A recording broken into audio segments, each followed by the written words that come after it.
Ch.40 at the Paradise Manor, questions of Xianle 2. Maybe it was a figment of his imagination, but Hua Cheng's shoulders seemed to have stiffened for a flash of a second.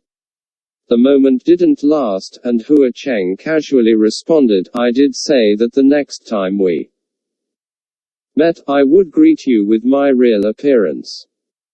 Xianle grinned. He patted his shoulder and said earnestly, "Not bad." Xianle's tone wasn't teasing, not consoling, and very simply said. Hua Cheng smiled back, and this time it was genuinely relaxed. They took a few more steps when Xianle suddenly remembered something important to confirm with Hua Cheng. He removed the silver chain from around his neck. "By the way," Xianle said, "did you leave this?" Hua Cheng glanced at the ring and smiled. "It's for you." "What is it?" Xianle asked. "It's nothing important," Hua Cheng replied. "Just keep it for fun." Although that's what he said, Xianle knew that this object wasn't something so insignificant. "Then, thank you, Xianle." Seeing that Xianle put the ringed necklace back around his neck, Hua Cheng's eyes shimmered brightly. Xianle looked around him. "Back at the gambler's den, you said you were coming here to Paradise Manor." "I had thought it was something like a brothel or the red light district, but this looks more like an entertainment hall." Hua Cheng raised his brows. "Gege, what are you saying? I never go to the red light district." Xianle was amazed. "Really?" "Of course," Hua Cheng replied. The two approached the black jaded divan and sat down next to each other. Hua Cheng continued, "This is nothing but a place I renovate here and there, a residence of sorts. I come and chill here when I'm free. If I'm busy, then I leave it be." "So it's your home," Xianle commented. "Residence," Hua Cheng corrected. "Not a home. Is there a difference?" Xianle asked. "Of course," Hua Cheng replied. "A home has family. A place where someone lives alone is not a home." Hearing this, Xianle's heart tightened. By that definition, it had been over 800 years since he had a home. Although Hua Cheng had no trace of loneliness on his face, Xianle thought they were perhaps alike. Hua Cheng continued, "If it's home, then even a small place like Puchi Shrine would be better than my Paradise Manor by a millionfold." Xianle agreed and smiled. "I didn't realize Xianle is this sentimental. But to make comparisons using my Puchi Shrine, you're really pulling my leg here." Hua Cheng laughed. "What's there to be embarrassed about? Truth be told, Gege's Puchi Shrine is small. But it's so much more comfortable than my Paradise Manor. It's more like a home." "Is that so?" Xianle said warmly. "Then if you like it, in the future, come over whenever you want. The doors of Puchi Shrine will always open for you." Hua Cheng's face lit up. "Since Gege says so, then I'll gladly take up your offer. Don't think me annoying." "In the future." "There's no way," Xianle said. "By the way, Xianle, I want to ask you for a favor, but don't know if you'd have the time." "What is it?" Hua Cheng asked. This is my territory. You just ask, and I'll deliver. After some thought, Xianle said, before, when I was dealing with the case at Mount Yujun, I ran into this boy who might have originated from my kingdom. Hua Cheng narrowed his eyes, but didn't say a word. Xianle continued. I didn't handle the matter very well, and scared him off. After that, I requested a search without any success. Earlier, when I was running around the back alleys of the ghost city, I thought I had bumped into him. Xianle, you are the lord of this land. Is there any way you can help me find him? His face is wrapped in bandages, and he only just ran away from the front steps of Paradise Manor. Hua Cheng smiled. All right, I got it. There's no need to worry, Gege. Just wait. Xianle sighed a breath of relief. Truly, thank you again. This is nothing, Hua Cheng said. But you left Lang Qianchu just like that.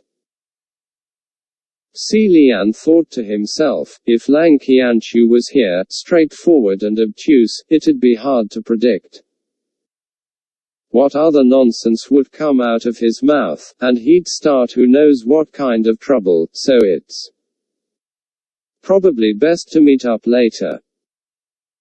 Xianle replied casually, His Highness Tai Hua caused you trouble earlier at the gambler's den. Sorry about that. That slightly condescending smirk appeared on Hua Cheng's face again. What are you saying? That didn't count as trouble in the slightest bit. The things he broke, Xianle started, and Hua Cheng laughed. For Gege's sake, I'll clear his account. He can do as he will, so long as he doesn't show his face in front of me.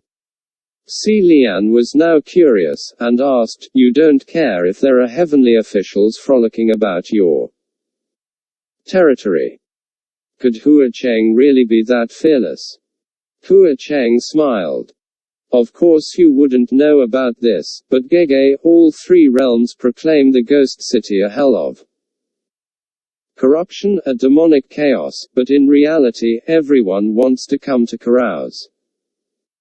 So many of the heavenly officials pretend not to care and speak ill of this place, but behind everyone's back, they often come in disguise and conduct unspeakable business. I've seen too much. If they don't stir up trouble, then I don't care, and if they do, then even better, because then I can wipe 'em out. His Highness Tai Hua isn't trying to cause havoc on purpose, it's just seeing a round of bets of that sort go down. He felt he had to stop it and couldn't hold back, Xianle explained. That's his lack of experience, Hua Cheng said impassively. To choose between letting yourself live longer for 10 years, and cutting your enemy's life short by 10 years, to pick the latter, that's the basis of human hatred. He snorted and crossed his arms. That an idiot like Lang Qianchu can ascend the heavens are truly blind. Xianle rubbed his forehead, feeling a little guilty, thinking, you can't say it like that, after all, someone like me also ascended thrice. After some hesitation, Xianle spoke up again. Xianle, it may be out of line for me to say this, but I still have to say it. That gambler's den is dangerous, won't it blow up in your face one day? A place that allowed the betting of sons and daughters and people's lives, granting wishes for others to drop dead, was dreadfully sinful.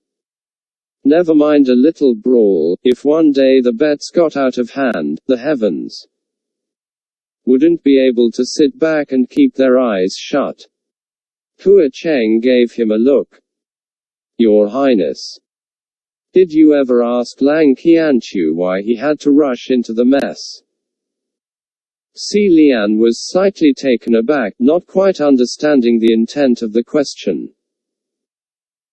Hua Cheng continued, I bet he must have told you that if he didn't do it, no one else would. He was amazingly on the mark, obviously having seen through Lang Qianchu. You're right, Si Lian said. That's exactly what he said. Then I'm the complete opposite, Hua Cheng said. If I don't control a place like this, then someone else would take control of it. I'd rather that person be me. Si Lian knew when to step down, and nodded. I understand. It seemed, although Hua Cheng was someone sentimental, he also cared for control and power more than Si Lian realized. Hua Cheng continued, nonetheless, thank you, Gege, for your concern. Just then, Si Lian heard a voice that came from the door. A young man said, My lord, I've brought him. Si Lian looked to the front entrance and saw the waning moon officer from before, bowing just beyond the beaded curtain. The one in his arms was none other than the ragged boy in bandages. Hua Cheng never turned his head. Bring him in. Thus, the waning moon officer brought the boy inside and gently put him on the ground. Si Lian couldn't help but peek at his wrist again to see whether there really was a cursed shackle, but the other curtsied and stood down swiftly after delivering the boy. Since there were more important matters at hand, Si Lian bent down near the bandaged boy and instantly soothed him. Don't be scared. It was my fault last time, I won't do it again. The boy's eyes were widened in fear and confusion, but after running away so many times, he no longer had the energy to escape again. He peeked at Si Lian, then peeked at the lap table on the black jade divan. Si Lian followed his line of sight, and saw he was eyeing a plate of luscious fruits on top of the lap table. The boy must have been hiding for too long, and had not eaten. Si Lian turned to Hua Cheng, and before he said anything, Hua Cheng motioned. Do what you want, no need to ask me. It wasn't time to be polite, so Si Lian uttered a thanks and reached for the plate of fruit before giving it to the boy. That boy grabbed the plate from Si Lian and started stuffing the fruit into his mouth. It looked like he'd been starved for too many days, and was desperately hungry. Even when Si Lian was at his worst, starved like a wild dog, he'd never shoved food into himself like this. He didn't know what to say, and only chided gently. Slow down. After a pause, he attempted, What's your name? The boy mumbled as he ate, looking as if he was trying to say something, but couldn't do so clearly. He might not have spoken in many years, and has forgotten how, Hua Cheng suggested. Indeed, it did look like this boy didn't speak much, not even to Xiao Ying, and had been like this for a long time. Si Lian sighed. We can do this slowly. By then, all the fruit on the plate had been devoured. Seeing that his bandages were soaked with dried blood, covered in black and red spots alike, Si Lian said gently, Your face is wounded, it looks serious. Let me take a look. Hearing those words, fear immediately engulfed the boy's eyes. However, after Si Lian's tireless soothing and encouragement, he sat down once more obediently. Xianle came next to him and took out a bottle of medicinal powder from his sleeve, ready to remove the sullied bandages when Hua Cheng intercepted. "Let me do it." Xianle shook his head and moved his hands slowly, unraveling the haphazardly wrapped bandages. As he had suspected, although the face of the boy was a bloody mess, all the terrifying little human faces were gone, only large blotches of bright red scars. The last time they met at Mount Yujun, there were burns covering his face, but not as much blood. This boy must have used a knife to cut away those human faces from his own face, and left all those scars. Xianle's hands trembled softly as he rubbed the medicine in. Hua Cheng caught his wrist and said again, "Let me." Xianle shook his head again and gently pulled his hand free, then said in a low voice, "No. Let me do this myself." 800 years ago, in the kingdom of Xianle, many who contracted this disease, without any other way, chose this route of self-mutilation. It was hell on earth. Some would miss their target and cut where they shouldn't, and die from blood loss. Some, although successful in removing the small human faces, never healed from those wounds. As Xianle wrapped new bandages around the boy's head, he realized that his features were actually quite proper, his nose straight and refined, his eyes black and clear. He should have been a handsome young man, but now he bore such a terrifying appearance. He was like many others before him, even if he cut away the distorted human faces, his face would still forever be nightmarish, unable to recover. Xianle finally finished wrapping the new bandages, and asked with a shaky voice, "Are you from Xianle?" The boy turned to look at him with his big eyes. Xianle repeated his question several times, but he only shook his head. Xianle then asked, "Then where are you from, exactly?" The boy answered with difficulty, "Yong'an." The human face disease had only ever erupted within the kingdom of Xianle, yet this boy was from the kingdom of Yong'an. Xianle felt his sight go dark, and he blurted out, "Have you ever met white-clothed calamity?" White-clothed calamity. The origin of plagues. The symbol of misfortune. He was the nightmare of the previous generation of gods, before Crimson Rain Swordflower was born. If it wasn't for Jun Wu, who personally exterminated him, this nightmare would have probably continued. Even today. This Supreme always wore snow-white funeral garb, his expansive sleeves fluttering, and a cry-smiling mask on his face. This mask was called this because half of it was smiling, and the other half was crying. Half joyous, half sad. If he should be seen anywhere, it would mean that place would soon be doomed to ruin, and the world would fall into chaos. In the last battle, Xianle was standing on the top of the highest tower of the palace of Xianle, his face covered in grime and tears, lost and bemused as he gazed below to his kingdom. Within his blurry vision, there stood a white silhouette among the fields of corpses just outside the fortress walls, his giant white sleeves fluttering, obvious and distinct. Xianle dropped his head to look down at him, and that white apparition also raised his head to look at Xianle, and waved at him directly. That cry-smiling mask was the nightmare Xianle couldn't chase away even after hundreds of years. Next chapter.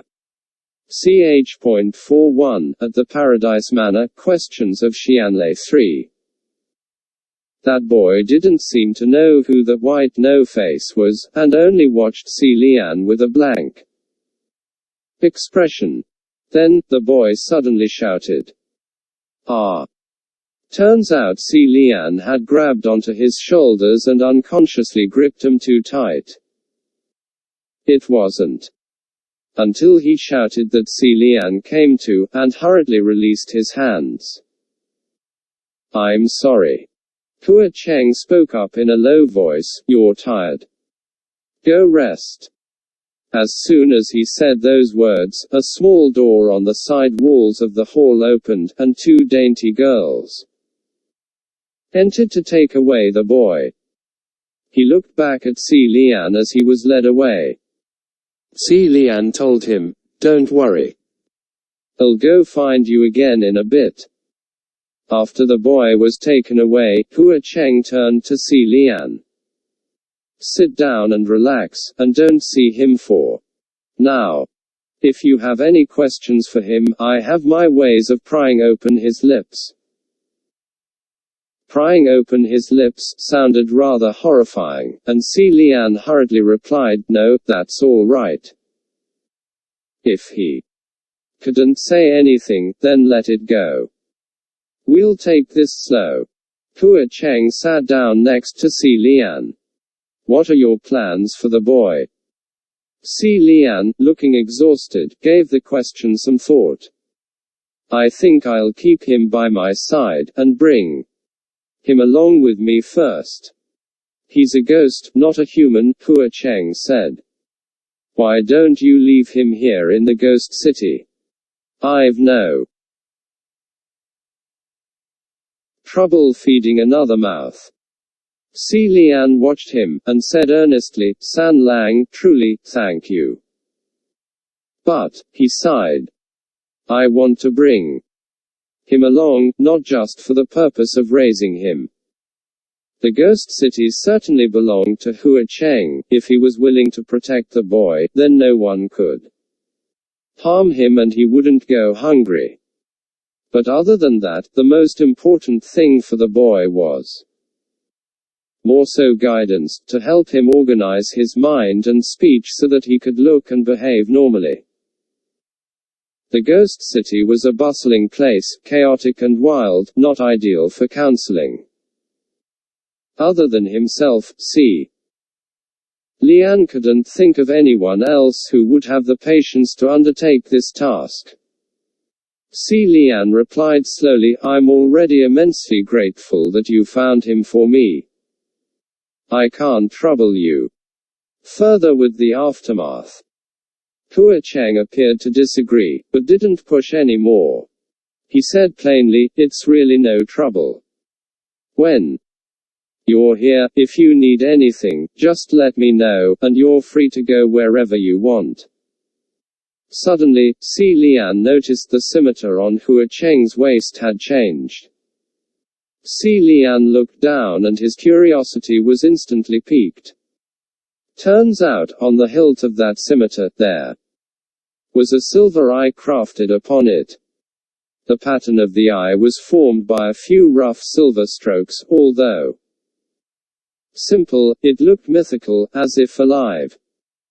He didn't see it at first because the eye was closed into a thin line.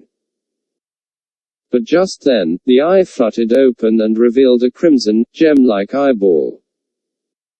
Within the socket, it twirled once. Hua Cheng noticed it too, and spoke up solemnly, "Gege, I need to leave for a bit. I'll be right back." An alarm? Xianle asked. Could it be that Lord Wind Master and Qianchu showed their true selves here in the ghost city? Xianle rose too. "I'll come with you." Hua Cheng gently pushed him back down. "Don't worry, it's not His Highness Tai Hua. Gege, just sit here. There's no need for you to go." Since Hua Cheng made it this clear, Xianle couldn't keep insisting on going along. Hua Cheng turned and left the main hall, waving as he walked away. The beaded curtain parted automatically as he approached, and after he exited, the beaded curtain let itself down, clacking, its sound crisp and clear. Xianle relaxed a bit on the black jaded divan and thought about the bandaged boy. Recalling that he was scared of strangers and emotionally unstable, Xianle couldn't sit still and rose again, determined to go and see the boy. He passed through the small door the girls had left for him, and came to a small garden. The vermilion corridor cutting across the garden was empty of life. Xianle was still wondering which way he should go when suddenly a black shadow flashed by. It was the silhouette of that waning moon officer. Xianle recalled the cursed shackle on the officer's wrist. It had been on his mind. He was about to call out to him when that silhouette disappeared. The way he behaved was like he was afraid to be discovered. So Xianle closed his mouth, and soundlessly followed him. Turning to the corner of a building where the officer disappeared, Xianle clung to the wall and stealthily looked around. That youth moved swiftly and was constantly on the lookout around him, extremely cautious and indeed afraid to be found. That waning moon officer was one of Xianle's subordinates, and working under him in his territory, so why all the sneaking around? The more Xianle thought, the more he was suspicious that the officer possessed malintent, so he hid himself and followed. The masked officer made a number of turns through the hallways. Xianle followed closely, within 50 steps behind, holding his breath and watching closely. Finally, they rounded a corner and came to a long hallway, and at the end of the hallway was a set of large, beautifully decorated doors. Still following behind, Xianle thought, if he turns around now, there won't be anywhere to hide. But, just as the thought crossed his mind, the waning moon officer stopped and turned his head. The moment he stopped, Xianle was alert and extended his arm in a hurry. Ruoye flew out and wrapped itself around the wooden beam overhead, pulling Xianle up to the ceiling, where he clung onto the beam. The officer didn't see anyone behind him and didn't think to look up, so he turned around again and continued on his path. Xianle, on the other hand, didn't dare to let himself down so soon. He stayed put on the ceiling, silently inching forward. He thought he rather resembled a gecko. Good thing the other party didn't go far, and stopped before that set of doors. Xianle stopped too, to observe. In front of this door, there was a statue of a woman, wily and beautiful, but of course from Xianle's angle, he only saw a circular head and a shallow, round jaded plate in her hands. The masked youth didn't move from where he stood, and didn't move to open the door. Instead, he turned to the woman statue and raised a hand, tossing something into the jaded plate. The clacking sound was crisp. Dice. Xianle thought to himself. It was a sound that he'd heard too many times earlier, and not one he'd forget for a long time. It was the sound of dice hitting the bottom of a gambling cup. Just as he suspected, when the masked youth removed his hand and Xianle looked, it was indeed 2 dice in the jaded plate, both revealing 6 red dots. After tossing dice, the masked youth removed them from the plate and put them away before opening the door. The door wasn't even locked. When he entered through the doors and closed them behind him, Xianle didn't hear any sounds of locks activating either. After waiting a moment, Xianle gently lowered himself to the ground quietly as a piece of paper, and crossed his arms to examine the set of doors. Technically, this building didn't seem that big, and whatever that waning moon officer was doing inside should make noise. Yet after he closed the doors behind him, there were no more sounds coming from within. Xianle contemplated and raised a hand to push. As he suspected, after pushing open the door, there was nothing and no one inside, only a small table and 2 chairs. It appeared to be only a normal and luxurious bedchamber. By the looks of this setup, there was no possibility of there being a hidden path. Xianle closed the door and looked to the woman statue, and moved his gaze to the jaded plate in her hands. No doubt the mechanism lay in that jaded plate and the dice. So the building is still locked, Xianle thought. Not with physical locks, but with magical locks. 2. Open this lock, there needs to be a key or a password. The dice must roll 2 sixes in order to see the real destination behind the doors. But, for Xianle to throw out 2 sixes right then and there, that was something that would never happen in this world. He could only watch the door and sigh. He paced in front of the doors, his eyes glued on them, but still turned around to leave in the end. After walking for a bit, he stopped abruptly. From the other end of the path came a tall, red-clad figure, with a slender and long silver scimitar hung from the waist.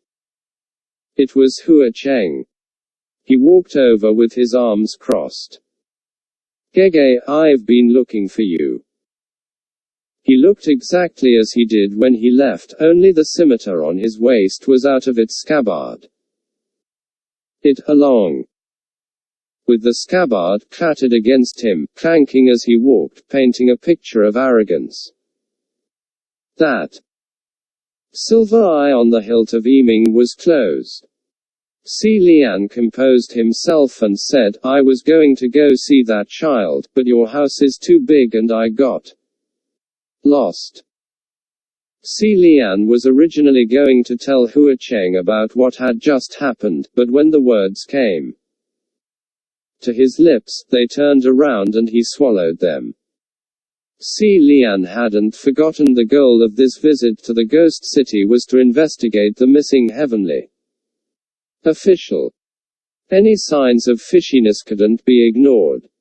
Who knows, perhaps that missing official was imprisoned in this room.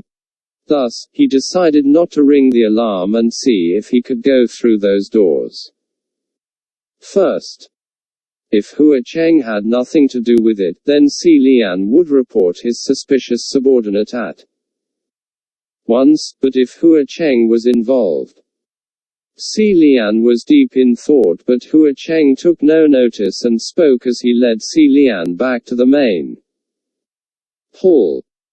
"If you wanted to see that boy, I can send someone to bring him to you, and you'd only need to wait at the Paradise Hall." It was probably because he was hiding something, but when Xianle heard Xianle's tone of voice, he couldn't help but become more docile. "You finished your business that fast?" Xianle snorted, his lips curling in disdain. "It's finished. It was just another band of useless trash. Embarrassing themselves, that's all." Hearing him say, "useless trash," tone familiar, Xianle guessed, was it the green ghost Xianle? Xianle smiled. "That's right. Didn't I tell you, many have their eyes on this place of mine. Xianle has wanted the ghost city for himself for years now, but the most he could do was want and burn with envy.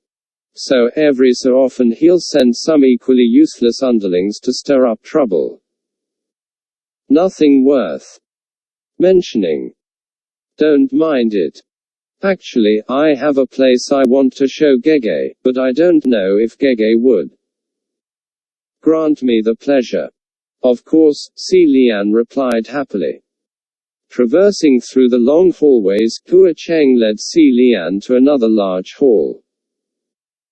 The doors of the hall seemed to be made of steel with violent beasts carved upon them, horrible and terrifying. The moment Hua Cheng approached, the beasts parted ways and opened the doors. A blast of killing intent blew at Xianle before he even stepped foot into the hall, and he tensed, veins popping on his hands, prepared to face anything. However, after seeing clearly what was inside the hall, he blinked. His defenses melted away in an instant, and his legs moved on their own, bringing him into the hall. Within the hall, all manner of weapons were hung on all four walls. There were scimitars, swords, spears, shields, whips, axes. It was an armory.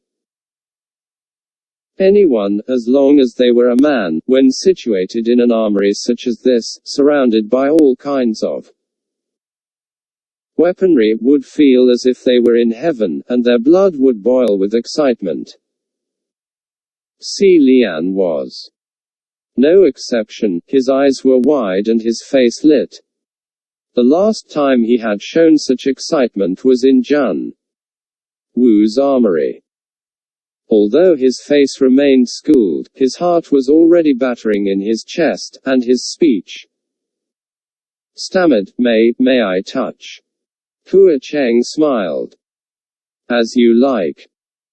Xianle's hands instantly flew out to feel the many treasures hung on the walls, caressing them as if drunken. All of these are masterpieces. This sword is splendid, it must be a sight to behold on the battlefield. This one too. Wait, and that saber. Hua Cheng was leaning on the wall near the door, watching Xianle's face go red with thrill and obsession. Gege, what do you think? Xianle was examining each piece so intently he was reluctant to turn his head around. What do I think? What? Do you like it? Hua Cheng asked. I do. Xianle replied. Do you really like it? Hua Cheng asked again. I really do. Xianle exclaimed. Hua Cheng seemed to have snickered, but Xianle didn't notice. His heart was busy racing as he unsheathed a shimmering, verdant blade of at least 4 feet, marveling as he did so. Are any of them good enough for you? Hua Cheng spoke up again. Xianle's entire face was bright and glowing, unable to stop his marveling. Good. Good. They're all good. Originally, I was thinking Gege didn't have any useful weapons on hand, so if there was anything here good enough, you can just pick something for yourself, Hua Cheng said. But since Gege likes them all, I'll give them all to you. No, there's no need, Xianle said hurriedly. I have no use for weapons anyway. Really? Hua Cheng said. But it's obvious Gege really likes swords. Liking doesn't mean I have to own it, Xianle said. I haven't used one in years. Just looking makes me happy. Besides, I'd have nowhere to put them if you give them all to me. That's easy to solve, Hua Cheng replied. I'll give this entire armory to you. Xianle took that as a joke and grinned. There's no way I can take away a room this big. No need to take it away, Hua Cheng said. I'll give you the property, too. Just come visit when you're free. No, it's okay, Xianle said. An armory requires constant maintenance. I'd hate to see the weapons suffer. Xianle placed the sword carefully back onto its holder, and said nostalgically, once upon a time I owned an armory like this too, but it was burnt down. All of these weapons are precious devices to be desired, you have to cherish them, Xianle. That's easy too, Hua Cheng said. If I'm free, I can help Gege maintain the armory. Xianle laughed. Well, I certainly don't have the guts to ask my lord the Ghost King to do chores for me. Suddenly, Xianle remembered Jun Wu's warning right before he left for the mission, the wicked scimitar Yiming is a cursed blade of misfortune. A weapon of such evil can only be forged by an exceedingly cruel sacrifice and a bloody will. Do not touch it, and do not let it touch you, lest the consequences be unimaginable. Xianle contemplated, but still decided to ask in the end. But Xianle, all of these weapons don't even come close to your scimitar Yiming, right? Hua Cheng cocked his left brow. Oh. Has Gege heard of my scimitar too? Only some hearsay, Xianle replied. Hua Cheng snickered. I bet it's not nice hearsay. Did someone tell you that my scimitar was forged by an evil, bloody ritual? That I sacrificed live humans? Sharp as always. Xianle responded, not too horrible. Everyone has their own bad rumors, but not everyone would believe them. I don't know if I might have the honor of seeing the legendary scimitar Yiming. You've actually already seen it, Gege, Hua Cheng said. He took a few steps closer to Xianle, and said in a low voice, Look, Gege, this is Yiming. The eye upon the scimitar which hung at his waist twirled in Xianle's direction. It might be Xianle's imagination, but he thought that carved silver eyelids started squinting into a crescent shape.